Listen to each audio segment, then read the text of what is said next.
Summer in Australia, and the irresistible call of the surf that rolls in white-capped splendor onto our vast coastline from north of Brisbane to north of Perth. For 6 months, our beaches become a glorious national playground. God-given health resorts for harassed dwellers in the cities, for sun-parched people from the back country. Like shining golden jewels in a diadem of sea and sky and sun, these world-famed inlets of surf-pounded sand beckon an invitation to all Australia.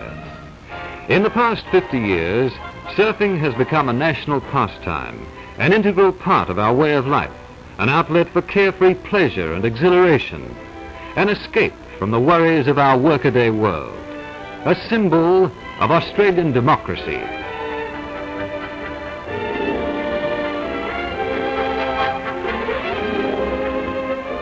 Where is there a greater thrill than the triumph of balancing a slim surfboard on the crest of a surging wave?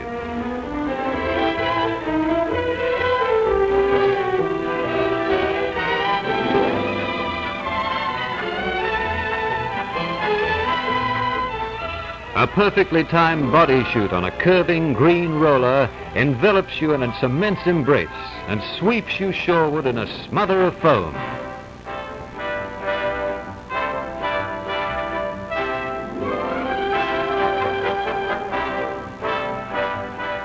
This youngster, poised and serene on his surfboard, has grown up since childhood to love the surf and to accept it as a joy-giving bounty of nature which he can turn to his use and control as his fancy pleases.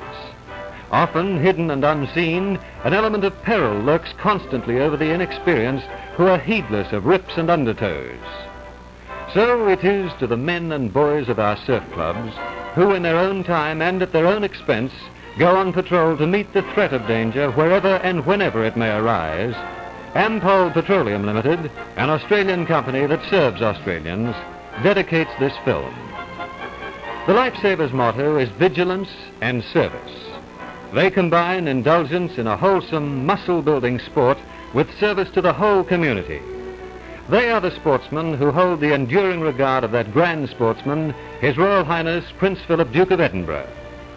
They are the men he had in mind when he said in a BBC broadcast, "It seems to me that there are two basic conditions that must be fulfilled in any leisure time voluntary activity. It must contain a challenge and it must give a sense of satisfaction.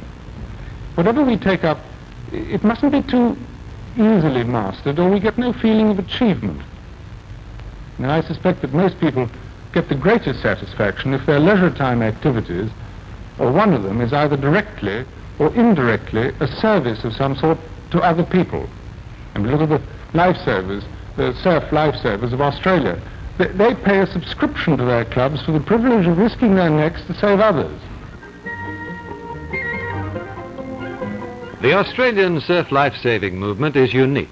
Its members give up one weekend in every 3 during the months of summer for voluntary beach patrol.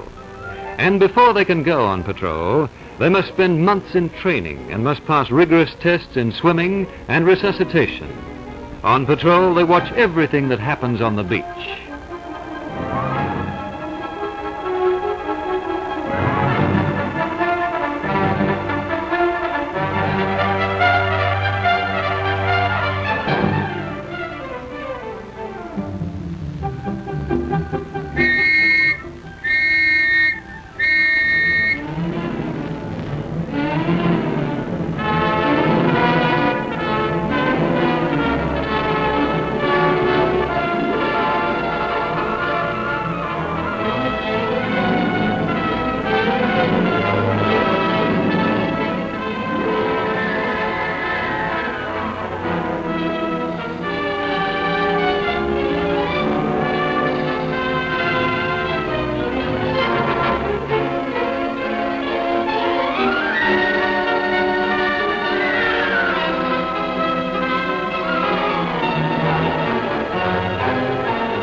Thousands of rescues like this occur every weekend in summer on beaches all over the nation.